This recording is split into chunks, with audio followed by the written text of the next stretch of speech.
zamindars resist. In this topic हम पढ़ने जा रहे हैं कि जो प्रॉब्लम्स ज़मींदार फेस कर रहे थे, लाइक उनकी जो लैंड्स ऑक्शन हो रही थी, उस प्रॉब्लम को कैसे रेसिस्ट किया उन्होंने। दैट मीन उस प्रॉब्लम से निकलने के लिए क्या सॉल्यूशंस निकाले, कैसे रोका उस प्रॉब्लम को उन्होंने अपने ऊपर हावी होने से, ठीक है, सो दैट उनका कोई नुकसान ना हो, किनका, ज़मींदार्स का।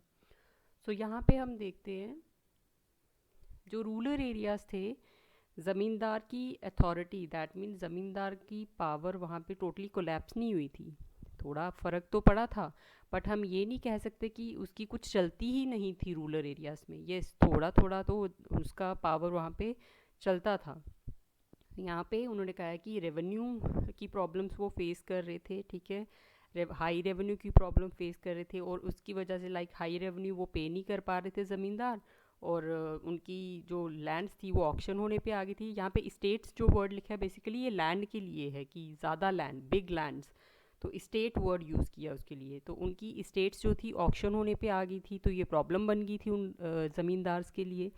अब वो नए नए तरीके निकाल रहे थे, वो नए नए तरीके हम नेक्स्ट पढ़ने जा रहे हैं।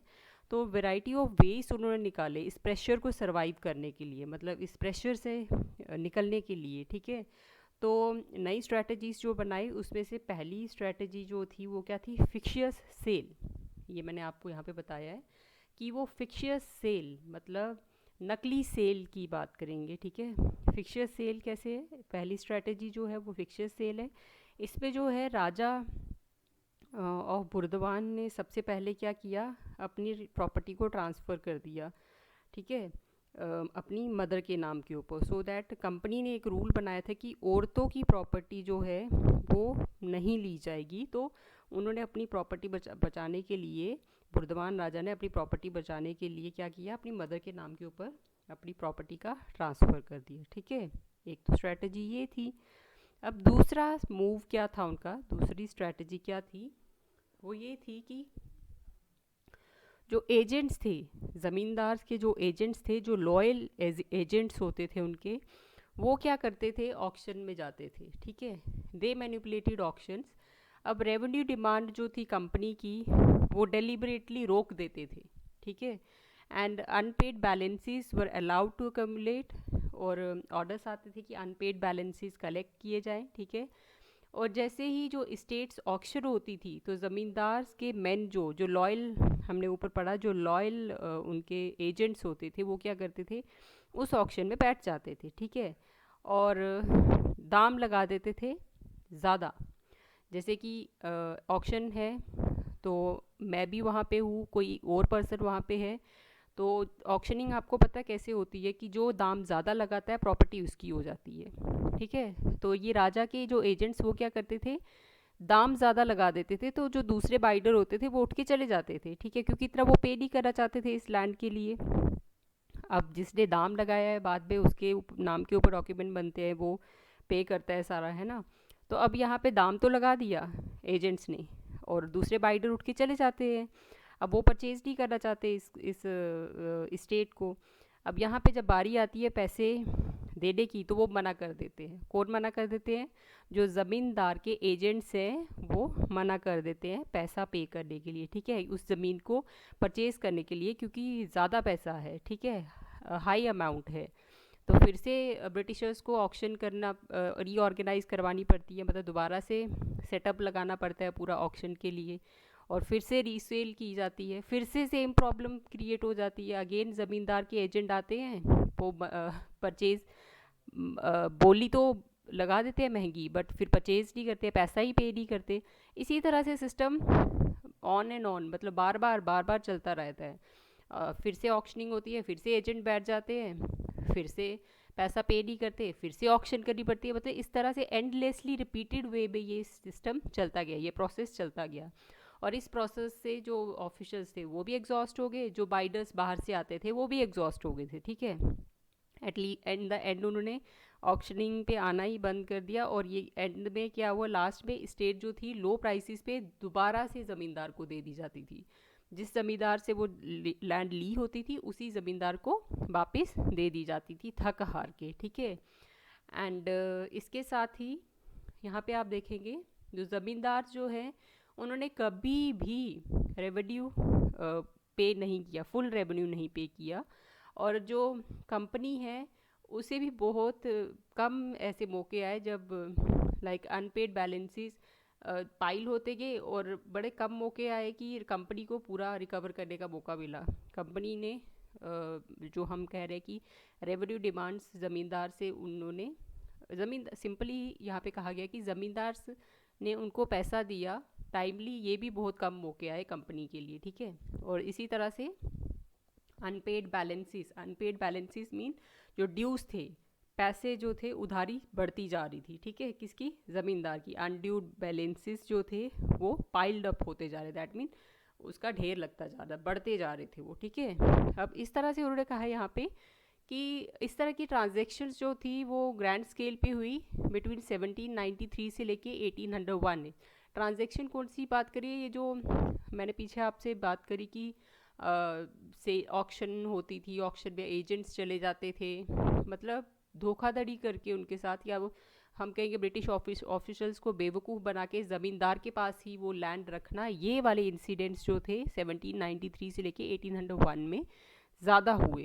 एंड 1801 में ज़्यादा हुए, जैसे कि बिग ज़मींदार्स ऑफ बंगाल ने ये वाला मेथोडोलॉजी अपनाया, इसमें बुर्दवान भी थे, ठीक है। एंड इसके साथ ही बेनामी परचेजेस जो थी ज़्यादा हुई इस टाइम पीरियड में, ठीक है। मैक्सिमम उन्होंने कहा 30 lakhs की हुई थी। And total sale at the auction over 15% was fiction. जो ऑक्शनिंग हुई थी ना उसमें 15% तो ऑक्शनिंग फिक्शियस ही हुई थी, क्योंकि वो वापस ज़मींदार के पास ही लैंड आ जाती थी। ब्रिटिश ऑफिशियल्स को पता नहीं चलता था, वो एजेंट्स जो बैठे होते थे ऑक्शन में वो कौन होते थे, ज़मींदार के एजेंट ही होते थे, लॉयल ऑफिशियल्स ही होते थे उनके।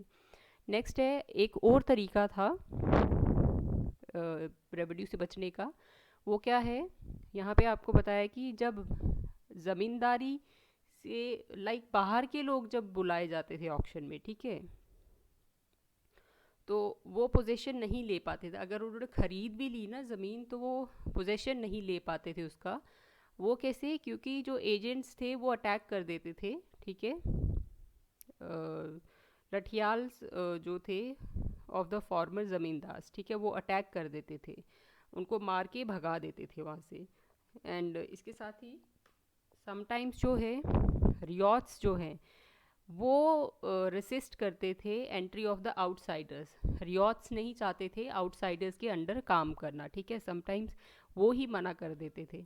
अब दे फेल्ट बाउंडेड, बिकॉज ये सब क्यों होता था, क्योंकि दे मीन रियॉट्स वगैरह ये सब लोग जो थे दे fail attach with the zamindars, ठीक है।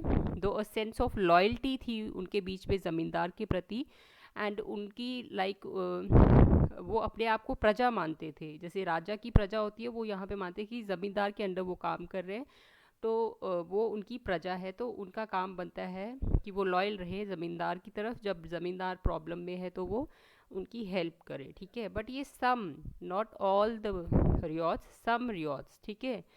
अब इसके साथ ही sales of the zamindari distributed a sense of identity, sorry disturbed. जो जब सेल होती थी ना, ऑक्शनिंग होती थी ज़मींदार की लैंड की, तो एक सेंस उसकी क्वेश्चन आ जाता था सेंस ऑफ आइडेंटिटी के ऊपर, उसका प्राइड, लाइक ज़मींदार को लगता था कि मेरी इंसल्ट हो रही है, मेरा प्राइड जो है वो डिक्लाइन, प्राइड जो है वो डिस्ट्रॉय हो रहा है, मेरी आइडेंटिटी डिस्ट्रॉय हो रही है, ठीक है। एंड इसके साथ ही इन द एंड हम कंक्लूड करें तो ज़मींदारी लाइक ज़मींदार को डिस्प्लेस करना बहुत ही हम कहेंगे कि डिफ़िकल्ट था, ठीक है। तो इतना इजी प्रोसेस नहीं था, ये हमने ऊपर पढ़ लिया सारा।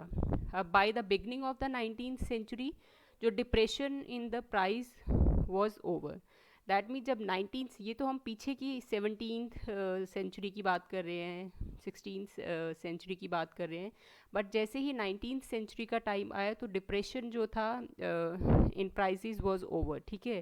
लाइक ये थोड़ी सिचुएशन जो थी कंट्रोल में आ गई थी इस तरह से, ठीक है। तो जिन लोगों ने तो सर्वाइव कर लिया 1790s के टाइम में, तो वो इस ट्रबल को सर्वाइव कर लिया, वो लोगों ने बाद में इस 19th सेंचुरी में अपने आप को उन्होंने कंसोलिडेट कर दिया, एक मजबूत हम कहेंगे मजबूत कर लिया। और उनकी वैसे की वैसी ही ज़मींदारियाँ चलती रही, उनकी लैंड्स वगैरह वैसे ही उनके पास रही और अपने आप को पावरफुल बना लिया उन्होंने 19th सेंचुरी में।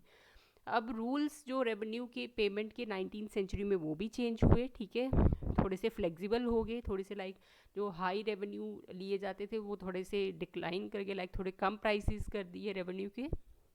एंड इसके साथ ही इसका रिजल्ट नतीजा क्या निकला, जो ज़मींदार जो थे उनकी पावर ओवर द विलेजेस वो स्ट्रेंथन इसी की, क्योंकि रेवेन्यू पहले ज़्यादा थे, इसी वजह से जो ज़मींदार की पावर जो थी वो विलेजेस के ऊपर कम थी, ठीक है, लोग पसंद नहीं करते थे उनको। बट जैसे ही रेवेन्यू कम हुआ तो थोड़ी सी उनकी पावर स्ट्रेंथन होना स्टार्ट होगी। तो it was only during the great depression of 1930 that they finally collapsed and jotedar consolidated their power in the countryside. Finally जो है, जो 1930 में ग्रेट डिप्रेशन, उसमें फाइनली जो जोतीदार जो है अपने आप को लाइक उनकी पोजीशन उठ गई एंड जो ज़मींदार थे वो डिक्लाइन कर गए।